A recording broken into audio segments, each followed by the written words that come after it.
Selamat datang di Koneksi Antar Materi Modul 3.1 Pengambilan Keputusan Berbasis Nilai-nilai Kebajikan sebagai Pemimpin.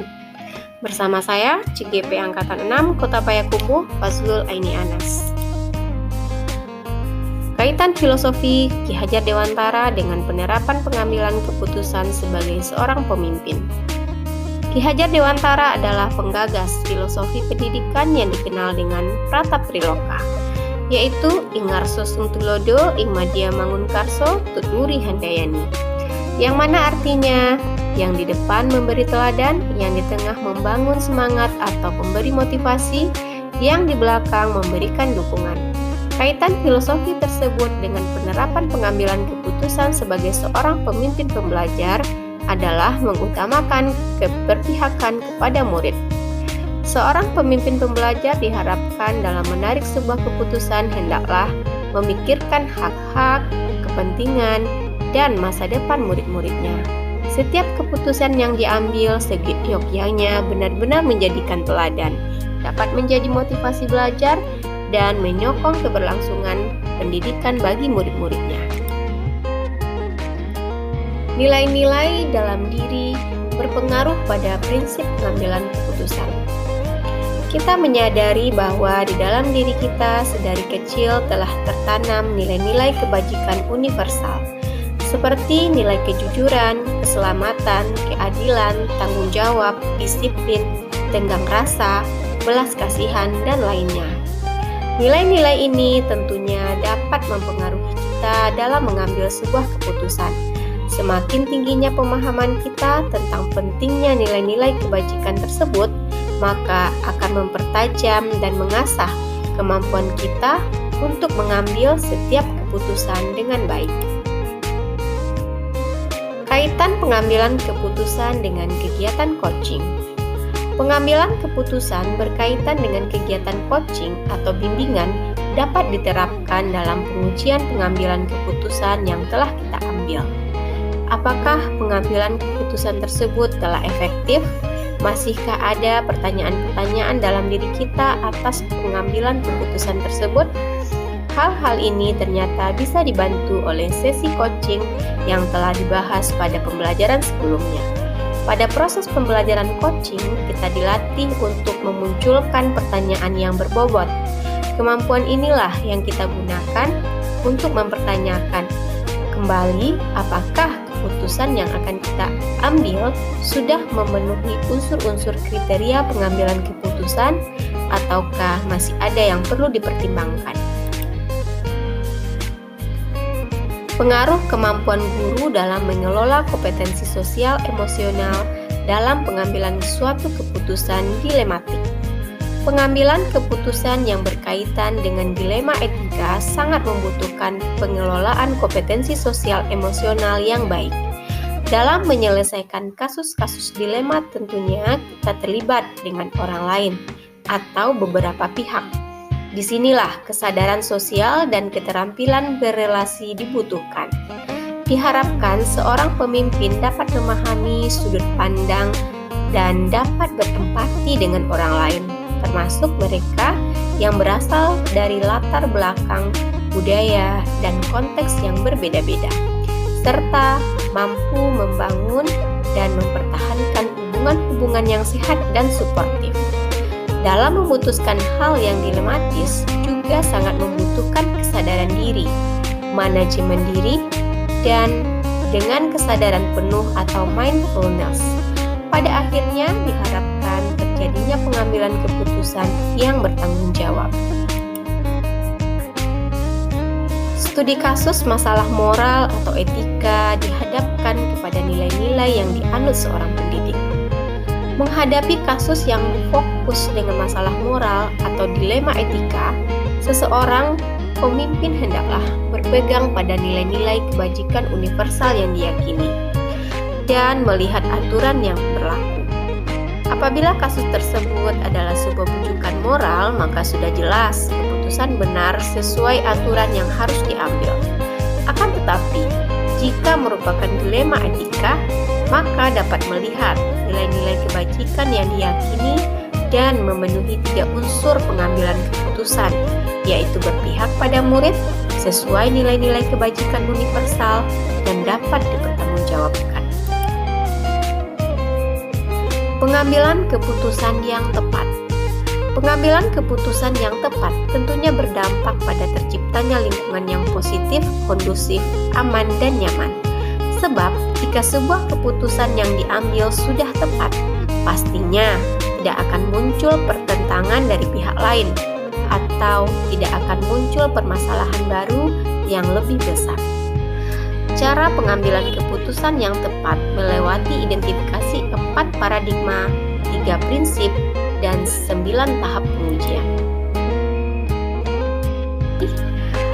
Tantangan yang saya hadapi di lingkungan tempat mengajar adalah masih belum berubahnya paradigma berpikir ke arah yang lebih luas seperti yang saya pelajari dalam modul ini. Masih adanya pemikiran bahwa dalam mengambil keputusan hanya berpegang pada satu prinsip saja, yaitu berpikir berbasis peraturan. Tidak adanya kemungkinan untuk menerapkan opsi prinsip pengambilan keputusan lainnya. Masih sulit untuk menjalankan pengambilan keputusan berdasarkan prinsip berpikir berbasis rasa peduli dan berbasis hasil akhir. Pengaruh pengambilan keputusan yang kita ambil dengan pengajaran yang memerdekakan murid-murid kita adalah ketika memutuskan strategi pembelajaran yang sesuai dengan kebutuhan mereka dan dapat mengembangkan potensi yang mereka miliki. Ketepatan pengambilan keputusan dalam merancang pembelajaran memberikan dampak terhadap kemajuan murid-murid kita.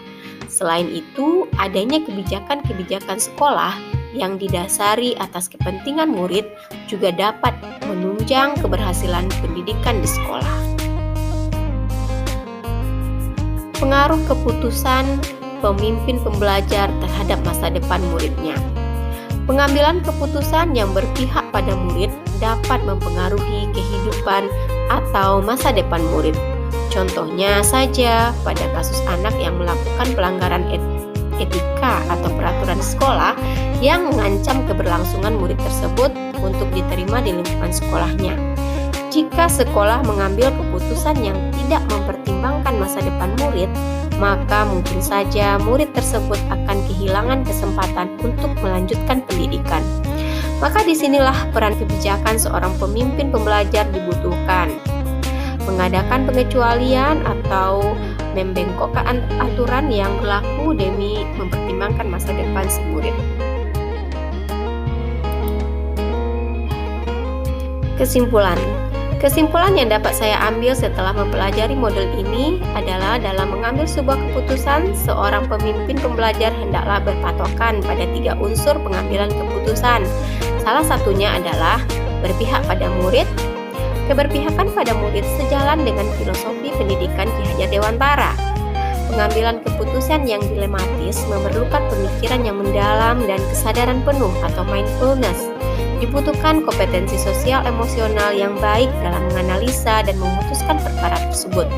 Kemampuan seorang pemimpin pembelajar mengajukan pertanyaan kritis terhadap putusan yang akan diambil atau melakukan diskusi dengan metode coaching dengan pihak terkait untuk menemukan solusi permasalahan sehingga putusan yang diambil benar-benar tepat dan lolos 9 tahap pengujian pengambilan keputusan.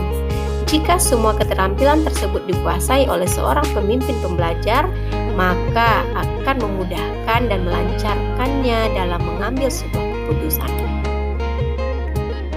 Refleksi pemahaman.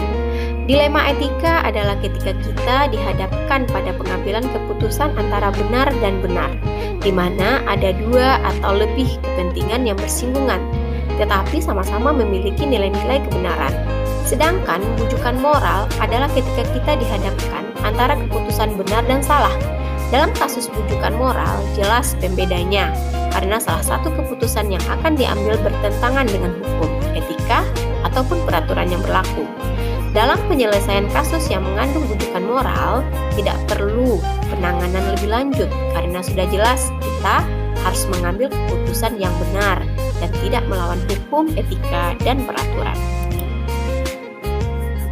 Sedangkan dalam kasus dilema etika, kita memerlukan prosedur pemikiran lebih lanjut. Pertama-tama kita harus mengidentifikasi paradigma apa yang terkandung dalam kasus tersebut. Setelah itu kita menetapkan prinsip berpikir mana yang akan kita gunakan dalam penyelesaian permasalahan tersebut. 3 prinsip berpikir dalam pengambilan keputusan sama-sama memiliki kelemahan. Maka, ambillah prinsip berpikir yang condong pada kepentingan murid atau berpihak pada murid. Setelah kita memiliki opsi keputusan, maka ujilah keputusan tersebut melalui 9 tahap pengujian pengambilan keputusan. Apabila putusan tersebut lolos dari 9 tahap tersebut, maka itu dapat dikatakan keputusan yang terbaik. Setiap keputusan yang diambil pasti akan diiringi dengan konsekuensinya. Maka setiap keputusan itu hendaklah dapat dipertanggungjawabkan oleh pemimpin pembelajaran yang menjadi pengambil keputusan. Refleksi diri. Sebelumnya, saya sering dihadapkan pada dilema saat pengambilan keputusan yang berhubungan dengan murid di kelas. Saat itu, saya mengambil keputusan hanya berdasarkan nilai-nilai yang saya yakini dari dalam diri saya. Kemudian saya akan mengambil keputusan yang benar sesuai dengan aturan yang berlaku. Saya tidak berani memberikan pengecualian dalam pengambilan keputusan. Setelahnya, saya akan merasa ada sesuatu yang mengganjal di hati setelah mengambil keputusan tersebut. Setelah mempelajari modul ini, barulah saya tahu bahwa setiap keputusan yang kita ambil hendaklah berpihak pada murid. Memang benar harus sesuai dengan nilai-nilai kebajikan yang diyakini dan dapat dipertanggungjawabkan. Ternyata ketika kita mengalami dilema saat mengambil keputusan, di sanalah dibutuhkan kebijakan seorang pemimpin memberikan pengecualian atau mengambil keputusan yang di luar aturan kebiasaan. Namun, tidak melanggar hukum, maka boleh dilakukan, asalkan memang benar-benar demi kepentingan murid. Rasa yang mengganjal dalam hati ternyata itu wajar setelah mengambil keputusan, sebab keputusan pasti memiliki konsekuensi, asalkan dapat dipertanggungjawabkan dan tidak melanggar hukum. Dampak yang saya rasakan setelah mempelajari modul ini, perubahan yang saya rasakan adalah adanya keinginan untuk memikirkan matang-matang setiap keputusan yang akan saya ambil, mencoba menganalisa permasalahan dengan pemikiran yang mendalam dan melewati 4 paradigma, 3 prinsip, dan 9 tahap pengujian dalam pengambilan sebuah keputusan. Seberapa pentingkah saya mempelajari modul ini? Bagi saya, mempelajari topik kali ini amatlah penting, baik sebagai individu maupun sebagai seorang pemimpin pembelajaran, karena dapat membantu saya untuk mempermudah dalam mengambil sebuah tindakan atau keputusan. Sebab dalam kehidupan kita tidak terlepas dari yang namanya permasalahan. Demikian pemaparan saya terkait koneksi antar materi modul 3.1. Semoga bermanfaat dan terima kasih.